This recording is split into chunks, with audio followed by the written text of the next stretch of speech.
All right. Hello, Heather. Hey, how's it going, Jan? Good, and you? Bonjour. Bonjour. So today, as usual, we'll be talking about MATLAB with Python. We're kind of the ones, we do this a lot, actually, because we're big fans of both, right? That's kind of the idea here. So I share lots of coding tips, and Jan does too. Go ahead and follow us, and we'll keep in touch, hopefully. And we'd love to hear what sorts of things you're working on. I mean, I know for me, whenever I was working on my PhD, I was doing AI. I was in physics, but I did AI stuff. And so I used a lot of MATLAB, Python, C++, Fortran, like whatever I needed to along the way. What about you, Jan? So for me, I actually come more from the open source side. And I joined the MATLAB team right around almost three years ago now. Wow, time flies. And before that, I was working on an open source scientific computing project. And that's part of the reasons why I'm very interested in this conversation about the interoperability with Python and other open source frameworks. Exactly. And I think that's a great example of, how invested the MathWorks is in open source projects, right? Like we're hiring people from, competing, frameworks or whatever, and getting them to collaborate. So this is wonderful. Thanks, Jan, once again for joining us. Thank you for having me. This great discussion. So what I suggest is first asking you the question, why would you want to be using MATLAB and Python together? And it actually kind of brings up an even bigger question of why use any programming languages together, and a lot of times it's that you're familiar with the one or you're really comfortable in that one and you need to use some kind of library or some kind of package that someone else has created in a different language. Maybe you're not as comfortable and you want to just kind of bring it in. Right, so that's one of the reasons, we talk about MATLAB and Python in this webinar, but you could, really most of the things that we're talking about, you could talk about with C++, with Java, again, .NET. Fortran, .NET, Fortran, again, for those of you that are in the mathematics and physics community, you'll be familiar with the Fortran life.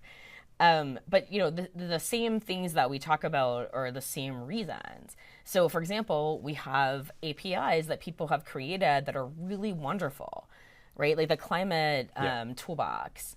I know you've worked a little bit more with that, helping others, that are using Python, using C++, and there's a lot of really great functionality that has been built in MATLAB that you can use in any language at all. So that's a great example. So yeah, this one example, I think it was built from someone at MathWorks to leverage the access to this climate data API that happened to be, in Python in this case. But as you said, it could be just, another library in C++. Right. So that's one example.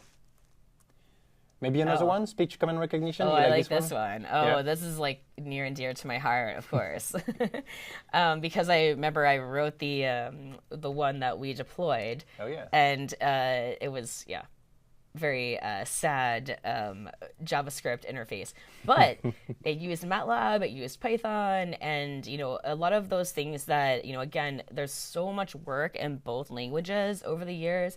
And a lot of the work in MATLAB is through hardware and through these kind of, low-level, signal processing and speech command kind of things. And so it's really wonderful example to see using both of those together.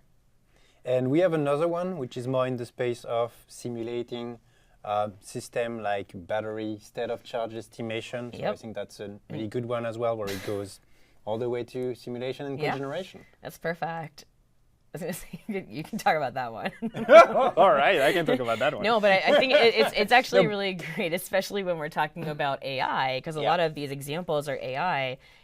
Many times you don't have the data to train a proper model. So you can use Simulink, you can use these simulations in order to generate that data and help out. So this is a great example. Yeah, definitely a good example to integrate this inside of a workflow.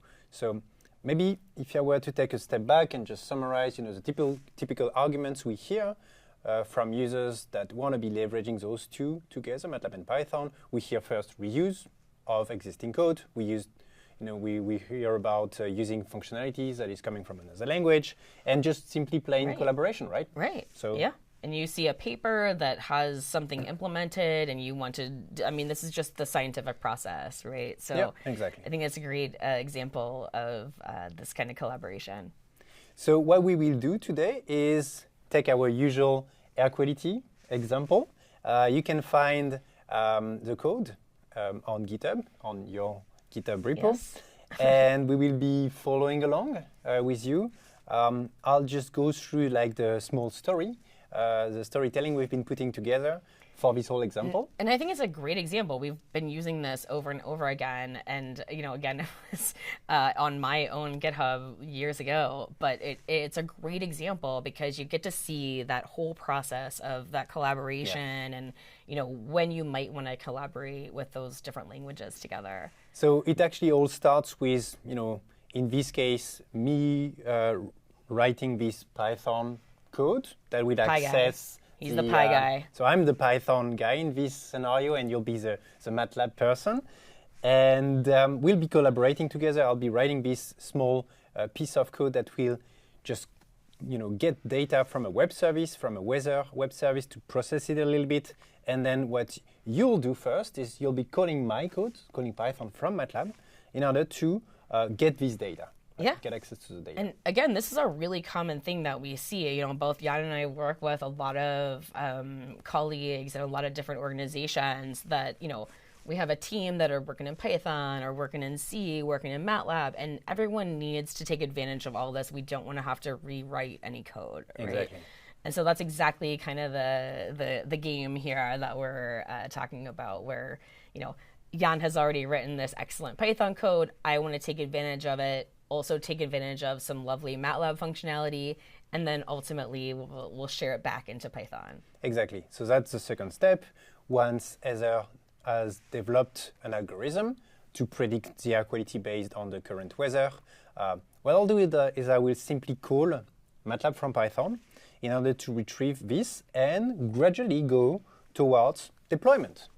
Right. And we may say a few words at the end around how we will go from a desktop environment to more of a cloud system with Docker containers and such technologies in order to deploy. And a lot of times, again, this is what we see, especially working with MathWorks. People want to take advantage and make use of their actual work, right? So you want to do this in a nice systematic way that maybe we want to share on the cloud. We want to have this nice website, or put into a device, so we like to at least address this because we know many MATLAB users are at least trying to take advantage of all this research in reality.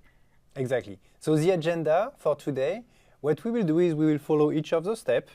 First, calling Python from MATLAB. You'll do this part. Then I'll go to calling MATLAB from Python. We'll mention a few other options for deep learning and artificial intelligence, and then we'll go to deployment. How does that sound? Good plan. Yeah. All right. Sounds good to me. So I'll hand it over to you, and now you can share with us. Let's go for it. So I'm very excited. This is one of the things that I did during my Ph.D., during a lot of my research. I combined a lot of these languages together, especially back in the day. A lot of the deep learning and AI research was coming up all over the place. And a lot of it was in MATLAB. There was some in Python. There was some in C++. So I got pretty accustomed to this. So I'm going to take you through, and I'm opening up. This is MATLAB 2023A, largely because, one thing that we wanted to mention is that, Jan and I work very closely with the development teams, and we pass along all of the feedback that we hear from all of you. So note that in the chat. Okay, don't forget to share this with us. But we also, are constantly developing things, and every release, something new and exciting is coming out. So it's usually a good idea to get on the latest release, and you can also do this through MATLAB Online. First things first, we're talking two languages, right? We got to make sure they can connect. They can talk to one another. I'll be honest, getting MATLAB to find Python is very easy usually because of the way things are installed, and MATLAB has a lot of awareness of your system. But one of the things to point out is that with me, for example, I have about 17,000 versions of Python. So let's say I wanted to use 3.10 or 3.8 or something, I can, okay, that Not 3.8. That's maybe not another true. one. Okay, maybe a different one. We'll just go with 3.9. Either way. And, it's actually useful because if it can't find it, then it will, you can actually, pass in the direct location. And so this is one of the first things that people get a little hung up on. And we will provide some more info. And, there's a nice video that goes through the installation and troubleshooting and things like that. But for right now, it works for me. Right? This 3.9 in my Spotify demo, that's your Spotify demo. That's my Spotify demo. Either way. Maybe just one word about what we just saw, because a lot of friends and maybe people get to freak out about it. So here, since you are running in process, for you to change the version of Python that you'd be using, you need to restart MATLAB and run again this pyenv command with a new version. But for now, I think we can stick with 3.9. Exactly, and that's why I'm not doing it. That's why I'm not doing it right now, because we'll have to start over again. But that's the idea. This seems like a good enough version for me to use, and again, it's sort of I have many versions on my machine, and I can point which one I want to that. And so the big thing to remember is that the syntax is basically just py dot your library dot your function. So if in Python you were to do, import math and then math dot square root, you just do that in one line, py dot math dot square root. So it's good to remember also that it's only going to import it once. So it's not every time you call it, it's not importing that same thing. It's very smart behind the scenes. So I just like to, I guess maybe we've been doing this for too long. I already know all the questions that you have. Yeah. All right. So what other kinds of syntax things do we need to think about? So named argument. Tell me about it. Yes. And so for years, this functionality has been available since 2014, where people have been calling MATLAB and Python together. Up until a few releases ago, it was done through this pyargs, because there was a different way of passing arguments in MATLAB. And so, of course, the teams have really recognized that there's, so many different ways that people would want to pass name values. And, it's getting a lot easier now, especially whenever you're trying to call Python. So you can just do it like this. No big deal. Ooh, big deal. What is this error, Heather? So let's just read. I did it on purpose. Oh, okay. You tricked us. Because I wanted to point out, I don't know about you, but I make a lot of errors. Oh, yeah. And you can immediately see here in the error message that it's a Python error. And it's a type error. And so it's going to throw both. So you'll be able to, especially this is great for collaborating whenever you have, MATLAB users, aware of certain error messages, Python users aware of certain error messages. It's a really great way to collaborate. And immediately you see what language is throwing at. So, of course, it has to be an integer. Yep. What does that mean? Well, if you're not aware, whenever you type just a 2 in MATLAB, it's a double. So it's double precision. It's like a floating point precision. And when you type 2 in Python, you need to say which encoding it's encoded on. And this is bringing me to my point. Yeah. That this is why we don't just willy-nilly do this, right? Because there is, int... There's 8, 32, 16, 64. uint, do you want it to be unsigned? Do you want, whatever? And so because we have so many people that really care, we're precise about precision, And whenever it comes to integers like this, it's just something that you're going to see and you'll need to work with. But again, because we have so many people using MATLAB for hardware, and that precision really matters. It matters a lot, whether it's unsigned or signed or 8-bit or 16-bit. We don't like to just willy-nilly make it some kind of, integer. So tell me about the outputs that you get, the list here. This is great because if you take a look, we're used to seeing something like this in our workspace, right, where it's just a number, right? But in this case, we have a Python list. And so it's actually, a different kind of object. So we could operate on it, we could convert it, we could, index into it. So one of the things I do, I know this is sort of, I don't know, it's not the best way to do everything, but I think especially if you're used to Python, you can get a sense of what you can do with this object or what you can do with this thing that you're working with, right? And so you'll notice maybe that some of them are Python methods, like the append and pop and those kinds of things are the things that you tend to do with a list in Python. Yeah. But then you also have, our cell arrays. Oh god, I remember about the cell arrays. Good thing we can directly cast it into a string now, right? You don't want to remember too much about it. Yep. But these are the more generic kind of conversions that you could use in MATLAB. And then, of course, your, integers and logicals and things like that. When it makes sense. In this case, I think you have a list of strings, right? So you will be thrown an error if you try to convert it into a double or integer. Exactly. It's hello world with whatever I did to make it not readable. But it does also give you a sense of, you will have some help. So it's not like... you should still continue to listen to this webinar, but, you will have a little bit of an indication of what data types you might want to convert it to immediately as soon as you work with it. All right. So I guess this is that was my figuring it out. And then I'm changing it to a string to bring that as a MATLAB string, and then I can work with it. And so again, this is one of those times where you want to kind of stop and assess what is happening. Do you need to convert it right away? Do you need to just access one element of it?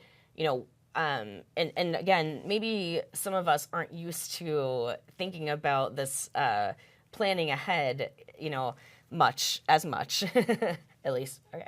I'm speaking for myself because I just hack around in MATLAB, and so I'm like, we all do. Woo! What do I have now? So now I need to think.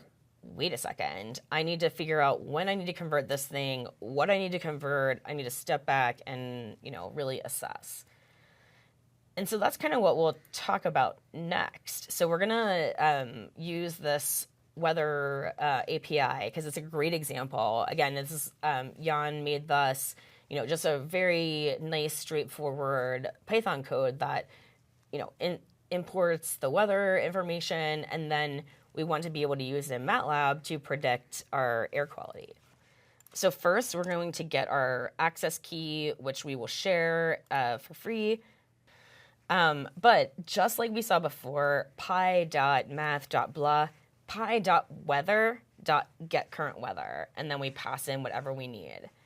And then just like we saw before, this is actually a Python dictionary, right? So again, this is where we need to stop and decide, what do we want out of this, right? So if we look at, here's the information, we have all sorts of stuff here, latitude, longitude, descriptions, all sorts of things. So at this point we say, do we need to convert? Yeah. Do we want to continue to use it as a, Python object, or do we, need to just index out of it? And in this case, I provided you with a convenience function, parse current JSON, so you can keep it as a a dictionary for now. Exactly. And so you can keep working with it. And that kind of really helps because one of those, in the process, that data conversion or the data extraction tends to be, something that you have to think about, right? And so, the more you can work with it as is, the better. So you can see it's 50 degrees, it's very humid, and it's not France. I'm sorry. It's Boston. It's Boston. It is what it is. And so again, this is where we want to think about what we want to do with it. So in this case, we actually have a machine learning model that has been trained on this data and needs this information in order to predict. So we can just start, right away making it into a MATLAB thing, right? So that we can start using it in MATLAB. I don't know. Do you notice any patterns here? Yeah, you have some of the data types that were not automatically converted. So I see the integer, and I think we mentioned the fact that we cannot assume which type of integer you want. But then the strings, I'm also interested in figuring out what you want to do with those. And that's exactly right. And it's the same kind of strategy, the same kind of theory, where it's just, I guess developers, not us, but we don't want to imply what data type you want to store this in MATLAB. There are several ways, especially when it comes to the city.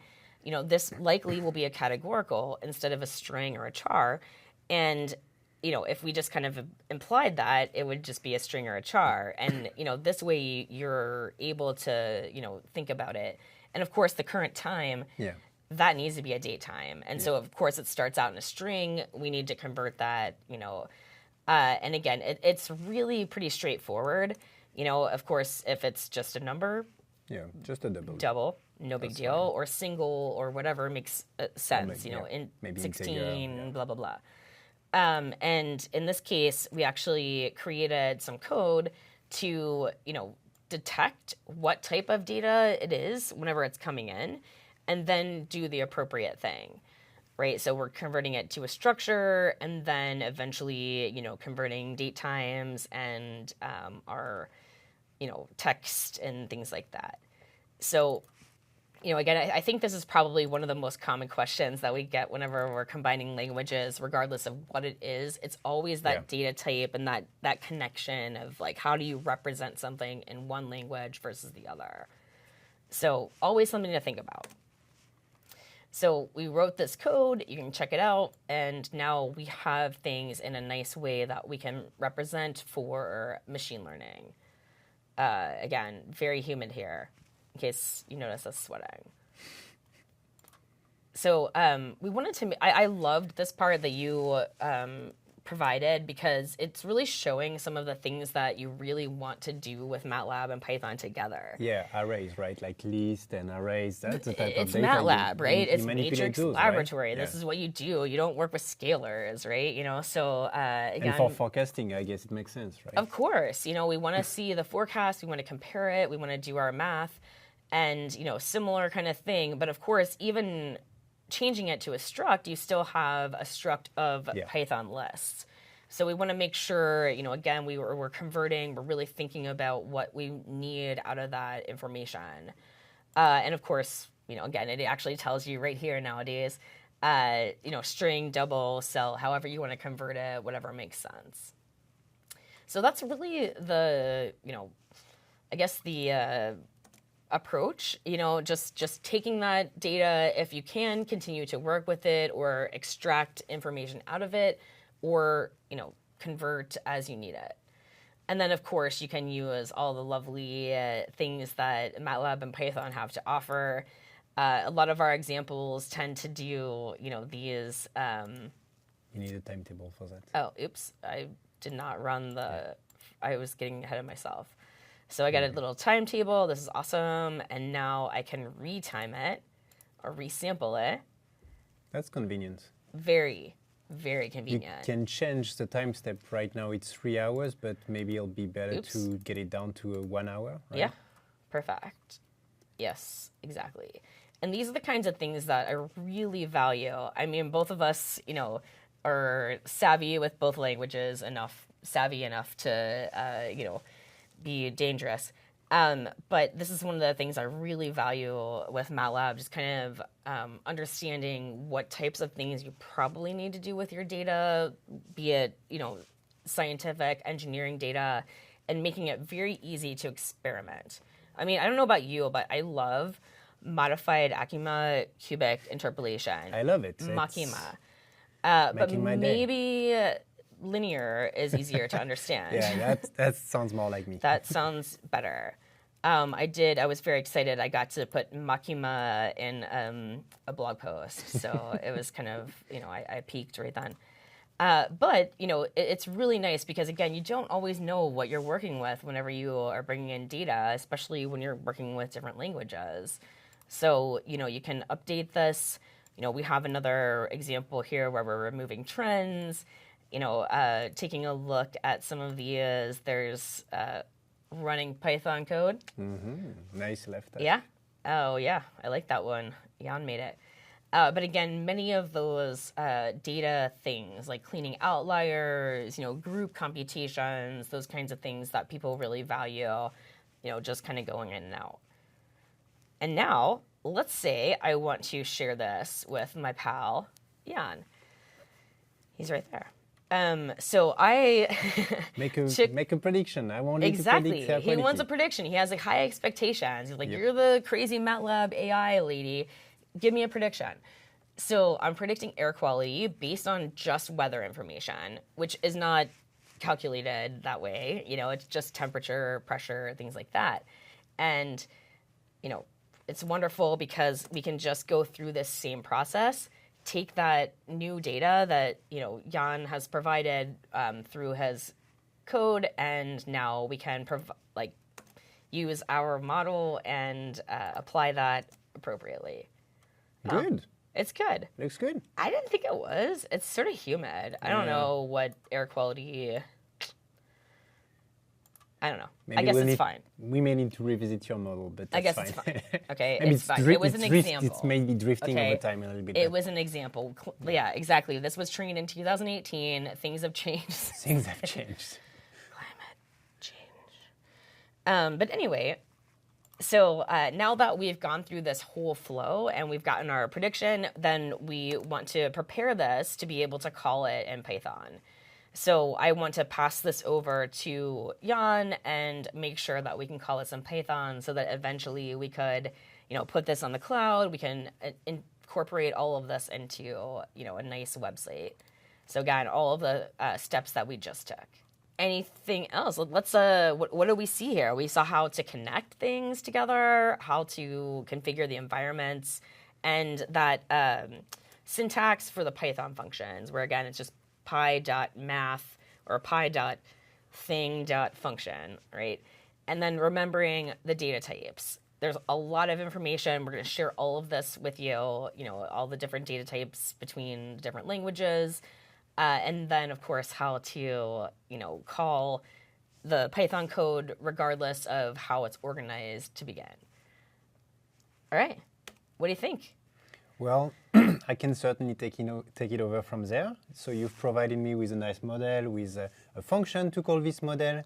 And so what I will do now is I will call MATLAB from Python this time around. Perfect. And what I use here is a notebook, so a Jupyter notebook, in this case with Python code in it. You can see here the version of Python that I'm using. What I will do is I will connect to the MATLAB engine. So for that, there are different ways. You can start a new session of MATLAB. What I will do in here is actually share the already running session of MATLAB that I have.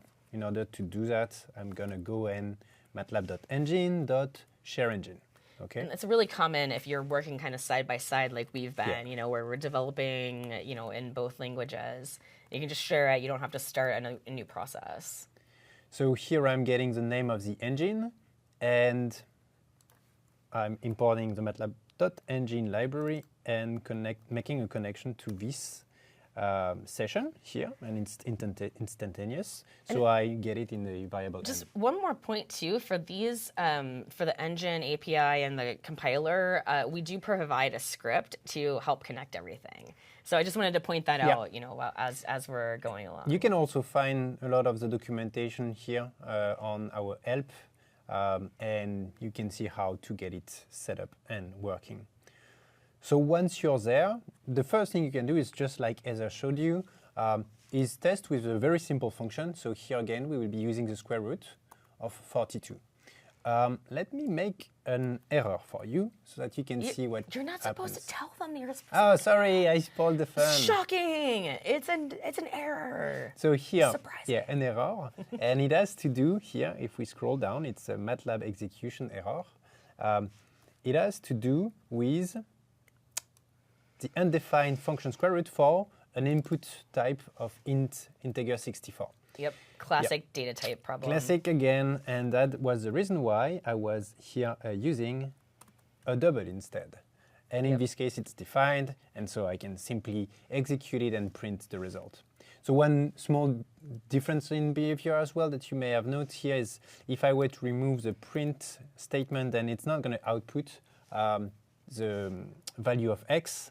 By default, this is a difference in behavior between the MATLAB and Python interpreters. MATLAB outputs, by default, the results when Python doesn't. So you need to be explicit about it.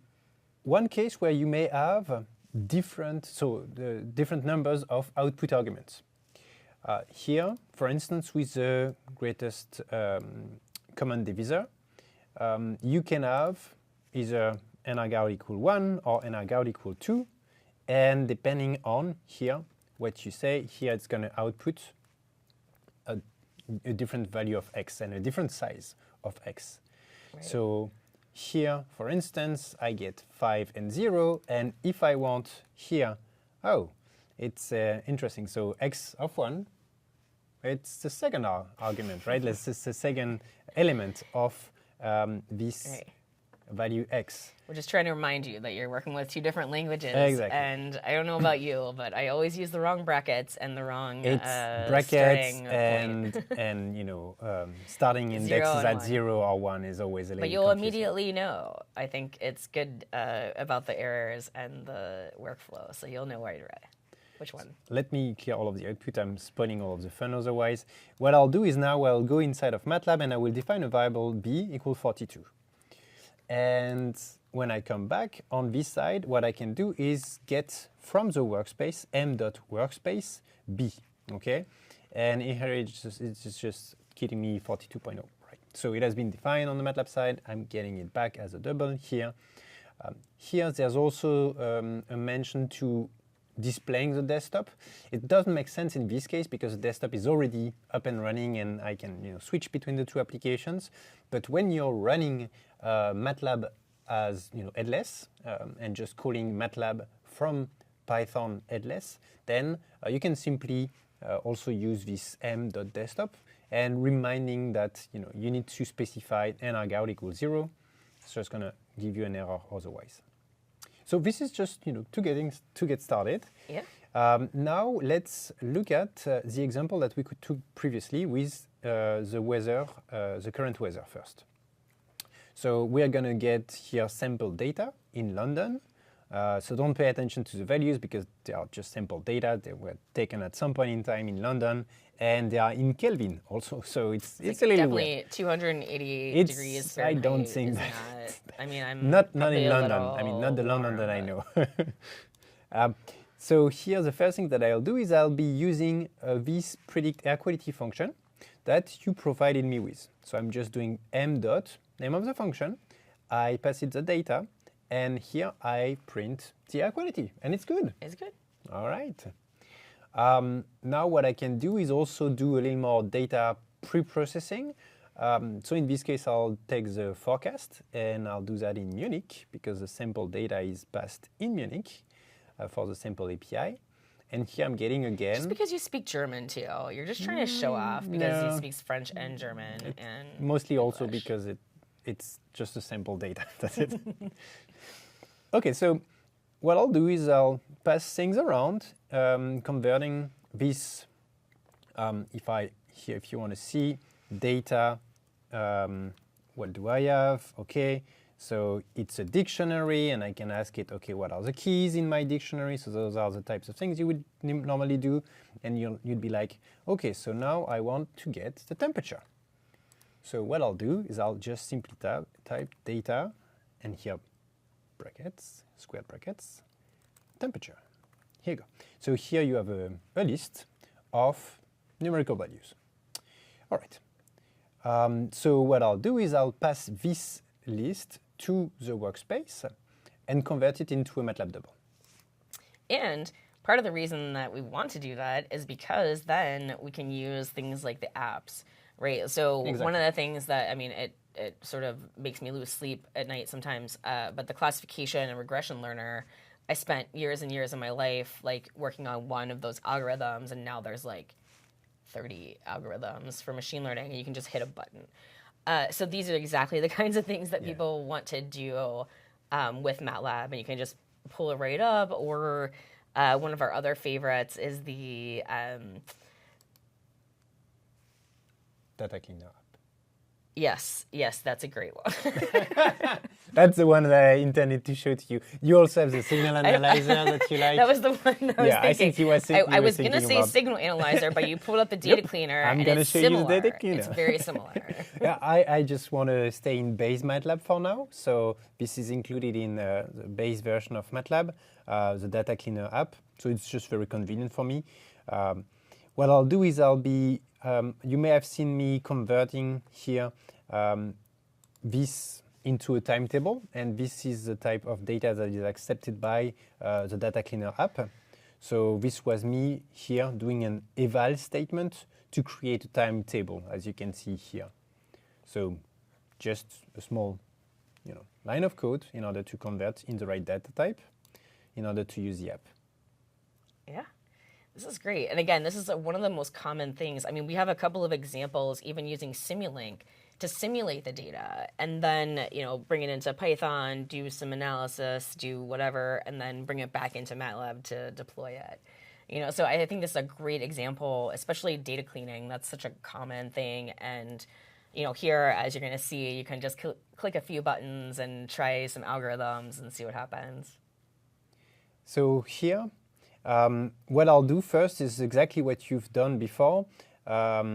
It's going to be retiming. So here I have a kind of a task, right? That is part of this app.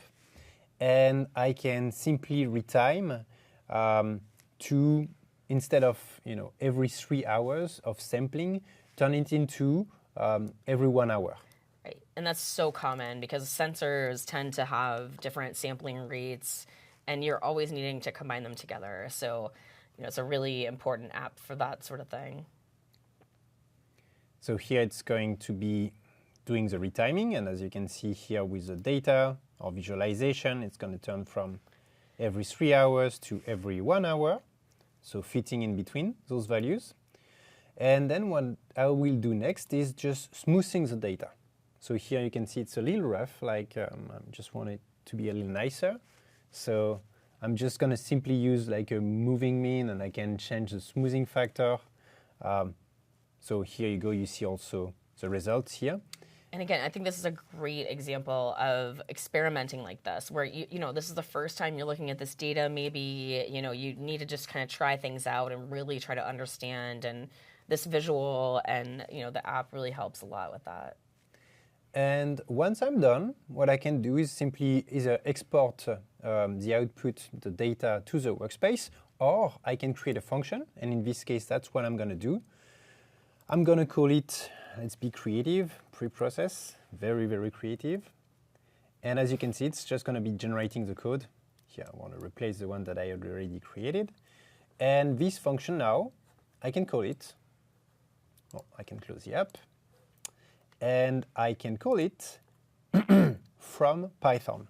So here I'm going to first retrieve this timetable that I have in my MATLAB workspace, and I'm going to be calling the preprocess function on this timetable.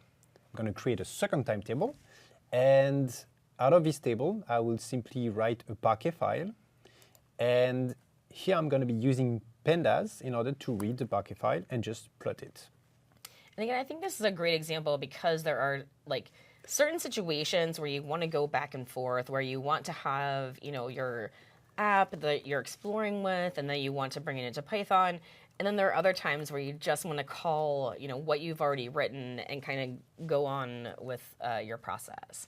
So I think this is a great example of, how to sort of manage those different situations.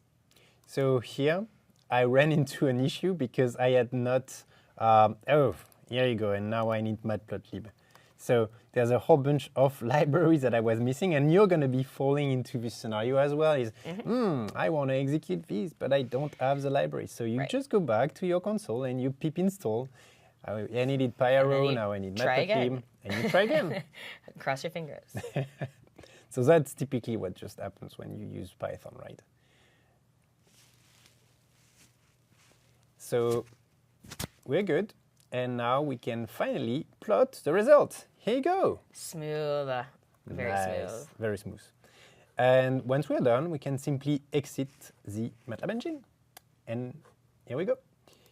So if we were to go back to the slide and just summarize what we've seen how to call MATLAB apps from Python.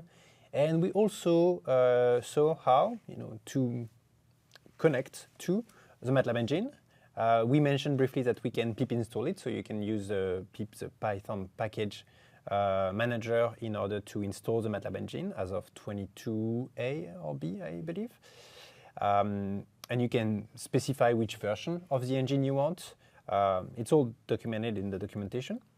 So you can start a MATLAB process, or either connect to one that already exists, that's actually what I've done, and call functions, just simply as that. So before we move on to deployment, I want to mention a few additional options. And that is specifically for deep learning first. You have ways of working with TensorFlow and PyTorch by calling them, co-executing MATLAB with Python to call TensorFlow or PyTorch. And you also have ways to import directly the model and export them. So we have import TensorFlow network. We also have a way now to export TensorFlow models. And we also have a way to export and import ONNX. Yeah, and I think this is great because it shows, we've been talking about co-execution, calling the two languages together. So as you're developing, you can call side by side. But then once the model is done and developed, you can just import it directly.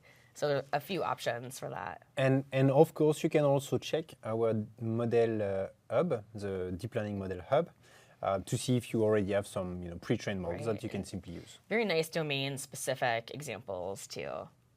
So this is for deep learning, and we also have a few specific things around data exchange. You can exchange with simple mat files, because with SciPy you can also import, read and write mat files. But in this scenario, what I shared with you was the use of Parquet file. And as you have seen with some additional packages like PyArrow, you have a way of reading and writing pandas data frame from Parquet file. So for now it's a very convenient way for us to exchange between tables in MATLAB and data frames in Python, in pandas. So this is it for additional options. Now let's go to deployment because we want to deploy our app. Yeah, and this is kind of the grand finale where, we won't go through the super details, but we'll give you the hints and, kind of paint the picture of what you need to do to sort of take those next few steps in sharing your application. So what I'll do here is I will use an app called the library compiler. And here what I will do is I will select the type of libraries that I want to compile. So if I go to the bottom of the list, there's a Python package here that I can select. Last but not least. Last but not least. And I will give it a name. I'm going to call it, just going to override the one that I already had, which was called airqual, like this. I'm going to save it, airqual, like this.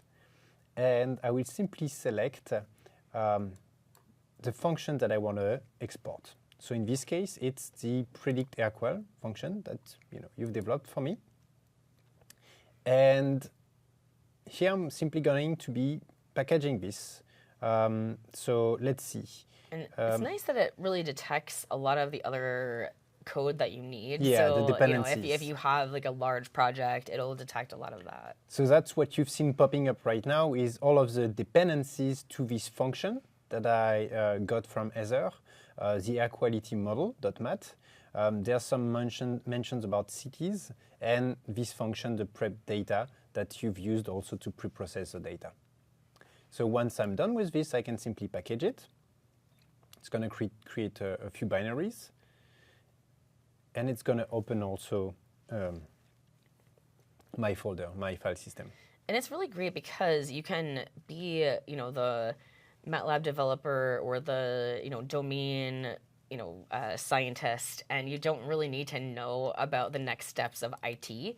You really can just take this output and say, all right, here you go, person that does IT. Let me know if you need anything else. So it really kind of helps with that handoff whenever you're building these large applications. So once I've generated this package, what I can do is simply open a command window. I could have done that also directly from my Visual Studio Code environment. And I'm in the right folder for testing. I simply need to execute the Python, so setup.py, with the function install. And so what it's going to do here, as you can see, it's going to be installing this package. And now what I will do is call this compiled library from Python. And this is really helpful whenever you're trying to share this with somebody that doesn't need MATLAB, installed on their machine. They just need to have the runtime. They just need to run that code. There's no need to have the desktop. So it's a really great option for that. And then we'll talk, of course, soon about, the web deployment and other things where you definitely don't want to have all that stuff running in the background. So for now, we will follow exactly the same process as before with the MATLAB engine. But in this case, as Heather just mentioned, we do not need to have a full MATLAB. We only need a runtime. And this would be the runtime that would be powering this air quality module. So here we import the module, and the first thing we do is we initialize it and assign it to this variable AQ. And now, instead of saying m dot predict air qual, what we'll do instead is do AQ dot predict air quality with the data that we just got from the web service. And that's really helpful because there are, of course, we only showed one function, but there are times where you have many, many functions in that package. So maybe you're predicting, you're doing some other kind of forecasting, some other data cleaning or whatever. And this makes it really easy to access all of those things. So here we go. We have a good air quality, and we can terminate the process. So we are done with the first way of deploying. And I think this is a great example. Again, I think sometimes this can be still somewhat in the development phase where you're getting to that point where you are using everyone's code and you're trying to make use of it, but we're just about to get to that step where we want to share this more broadly. Like on a web page, we want to type in a location and get the, air quality and the information, and we want to use all of this work that we've done in this past, 40 minutes or so. So one option is, as we just mentioned, to generate a Python library from those functions, but following the exact same workflow, what we can also do is generate a Docker microservice with a compiler SDK. And that's actually what this small emoji, what I say is, that's what we need to put the full app with MATLAB and Python in production. So here, if you go to this page, you'll see the documentation on how to do that. This was a direct quote from Jan's first day of work whenever we first met and said, this is a great weather example, but let's put it in production. Let's put it in production. And this is how it looks like.